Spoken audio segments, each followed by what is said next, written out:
The holiday season is almost here, which of course means, a lot of family gatherings. There's going to be tons of food, and I would bet at almost every one of those gatherings there will be a pecan pie. But did you ever wonder what it takes to get those pecans to the market?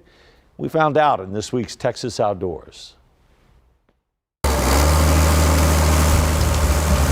They are a staple of Southern living. I can't imagine a Thanksgiving or Christmas without pecan something.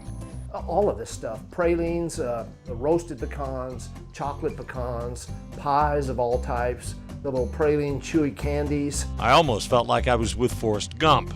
But it was Mark Friesenhan who owns Comal Pecan Farm. My dad was fourth and I'm fifth generation, so we're now down to seventh generation with my grandson. Oh my God. And, the Friesenhan family has been on this land since the 1850s, but they didn't really start growing pecans until Mark retired from the oil industry. After, You're not very retired doing this. No, this is, I grew up and became a pecan farmer. Comal Pecan Farm is roughly 110 acres. 60 are planted with 2,500 trees. They drop roughly 40,000 pounds a year. For the average small grower, wholesale prices and demand rose enough where you could comfortably make a good cash flow. There's a lot of work before the cash flows, and I was about to learn. It takes at least 5 years before a tree will produce enough pecans worth harvesting.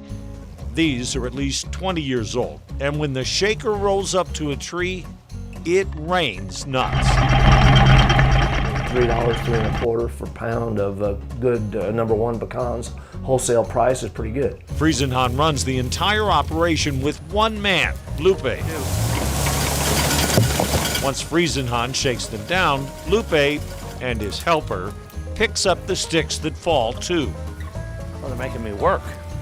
Friesenhan then pulls the harvester down each row. It's basically a nut vacuum that sweeps up everything.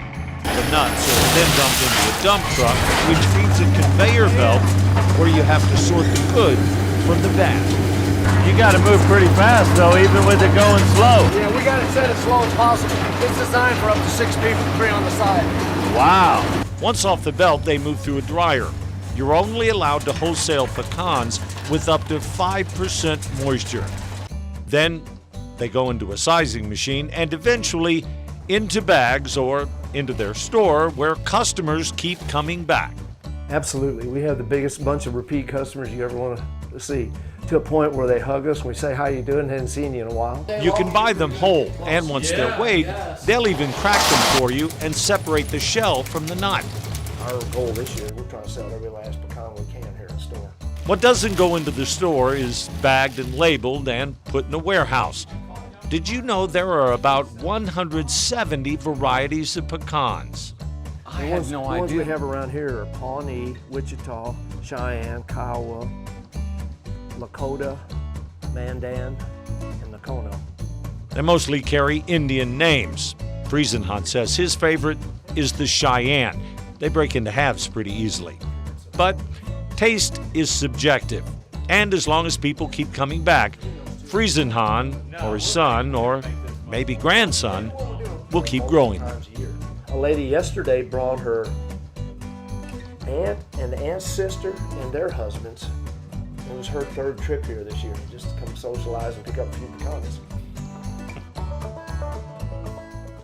Now, if you'd like to go pick up some local pecans, we're going to put a link to Comal Pecan Farm's website in the story on kens5.com. If you have something maybe you'd like me to check out, you can email me, bdavis@kens5.com, or hit me up on the Kens5 Facebook page or on Twitter, and come on an adventure with us into the great Texas outdoors.